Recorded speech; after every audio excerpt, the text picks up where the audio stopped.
వాక్యం అంటుంది, మీరు పోరాడాలి, శత్రువుతో పోరాడాలి. విజయం ప్రభు ఇస్తాడు. శత్రువుని చూడగానే వీరు లొంగిపోతున్నారు. ఒకప్పుడు పోరాడిన వారే, అమాలేకీయులతో పోరాడిన వారు, ఎంతో మంది రాజులతో పోరాడిన వారు. ఈ అమ్మోనీయుడైన నాహాసు రాగానే వీరు లొంగిపోయారట. నాహాసు అనగా సర్పము అని అర్థం.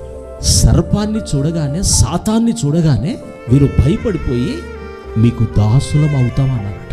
బిడ్డలారా, మన జీవితాల్లో సర్పము ఎన్ని రీతిలుగా సమస్యలు మన ముందు పెట్టినా, సాతాను తలను చితగొట్టిన దేవుని బిడ్డలుగా మనము ఎదిరించాలి కానీ, పోరాడాలి కానీ దానికి దాసులుగా మారకూడదు.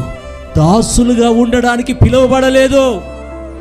ఒకప్పుడు పాపానికి దాసులుగా ఉన్నాం, లోకాశలకు దాసులుగా ఉన్నాం, దురలవాట్లకు దాసులుగా ఉన్నాం. కల్వరి శిలువ రక్తము ద్వారా, ఐగుప్తులో నుండి పస్కా బలి పశువు ద్వారా అద్భుతాలు మహత్కార్యాలు చేసి దేవుడు మనల్ని నడిపించాడు, నేర్పించాడు.